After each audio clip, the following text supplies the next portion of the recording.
All right, good morning, good evening, good afternoon, brothers and sisters. Hey, check this out. I got people, I really truly don't understand a lot of these incoherent questions, comments, speeches, paragraphs, letters, or whatever. But people want me to answer, where is it found in the Torah that a woman is not to speak? Isn't that amazing? In assembly, she's not to be in a position of an elder, a pastor, a preacher, or a teacher. We all know that the Apostle Saul was a master of the law. And of course, what people have to know is historical settings. You see, by the time Paul came up on the scene, Jerusalem and the Yahudites, or Judah, was under the rule and thumb of the Roman occupation. And so Roman occupied the land, and so thereby the culture is being changed. And so when Paul will go into these home assemblies and fellowships, and when he would speak out on the street, when he would give instruction in what is commonly called by our European counterparts the pastoral letters, he's giving instruction based on the culture that at that time Israel was immersed in. And while being immersed in that culture, he was defining for them what is actually wrong and out of pocket concerning our particular culture, which Jeremiah said in 1740 we would discontinue from our heritage. And so when you go back and you look at the concreteness of it, how many priests that did animal sacrifices, when we go all the way back to the Torah, the first 5 books of Moshe, how many priests were women? Anybody got an answer for that? How many women were prophets? 0. You begin to understand. How many women were warriors and went out to war? 0. You understand? How many women were kings? 0. Are y'all beginning to get this?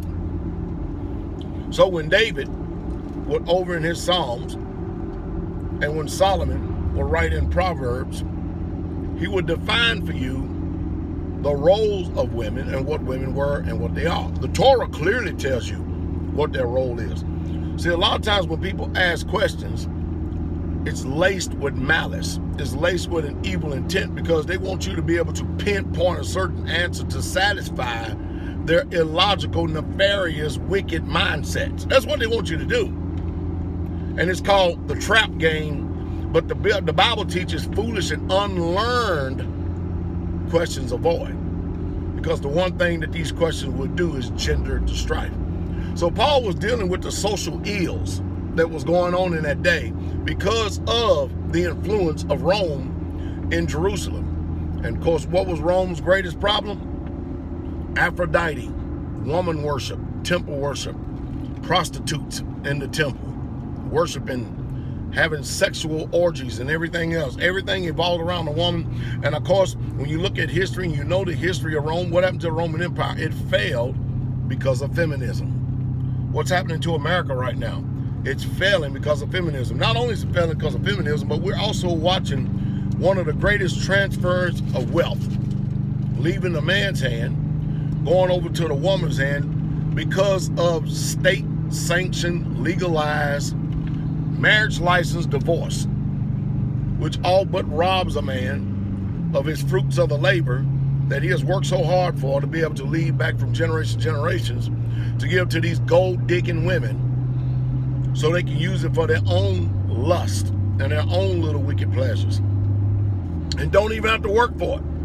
I mean, I got a brother in the faith by the name of Kabir Bajabilbilia. If you don't know him, go Google him. He used to play for 9 years for the Green Bay Packers. And in fact, he is actually an inductee in the Green Bay Packers Hall of Fame. And he just recently went through a divorce where his wife left him of 16 years, 8 children, lied every step of the way. Did the system care about the lies? No.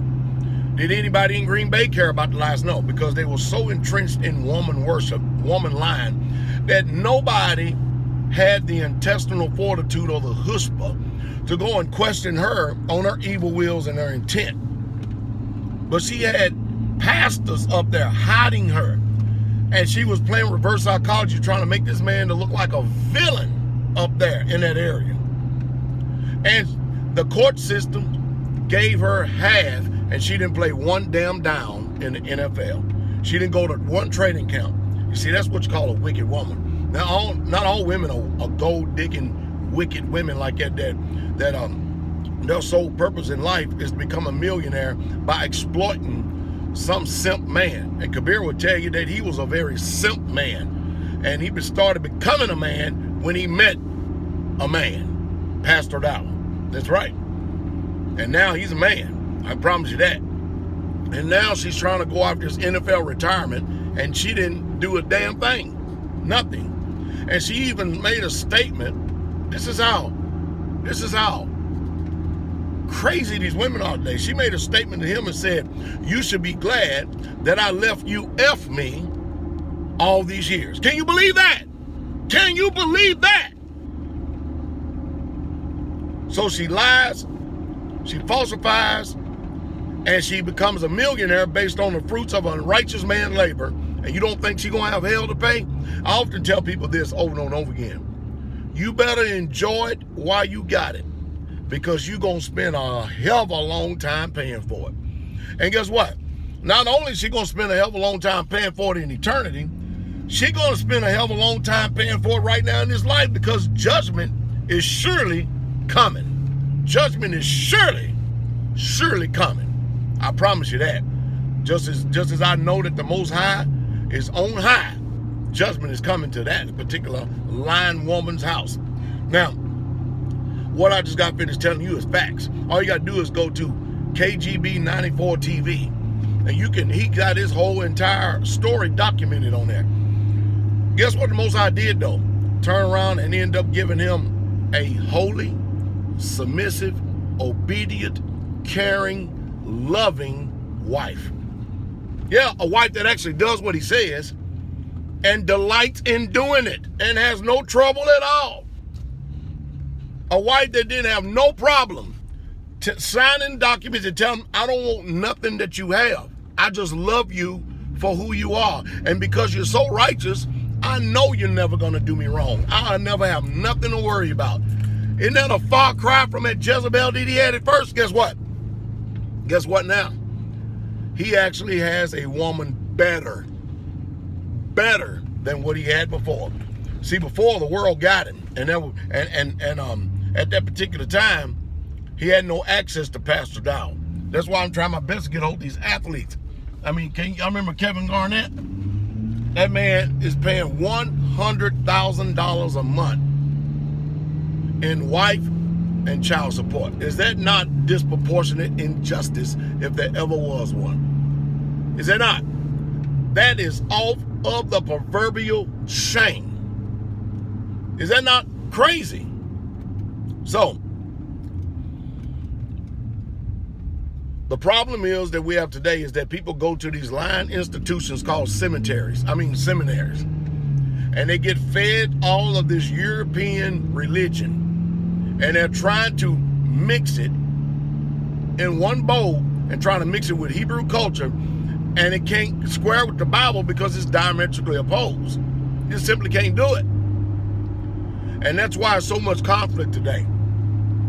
So when you go read 1 Corinthians chapter 11, the problem that many people have today is they just simply will not pick up that book and read it for themselves. That's the problem. Because you know what? The one reason why they want to read it? Because if they read it, then it's going to tell them that this man that's sitting in front of you on this YouTube channel right here has told you the truth. And everybody else in your life, especially your mama, your daddy, your preachers, your teachers, your cousins, your aunts, your niece, your nephews, your grandma, mama, meemaws, pawpaws, they all have lied to you, toying around with your soul. Not me. I'm not the institution that has reared you in fairy tales. And I'm not the institution that's reared you in lies. There's a reason why the ministry is called the truth, straight way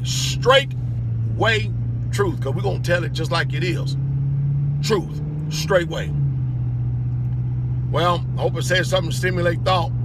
I can only hope that you wake up, but I know one thing, it's already designed. He that have ears to hear, let him hear what the Spirit says unto the assembly. And if you're in the assembly of Yah, you'll have the ears to hear. It really don't take all that. It's not that difficult.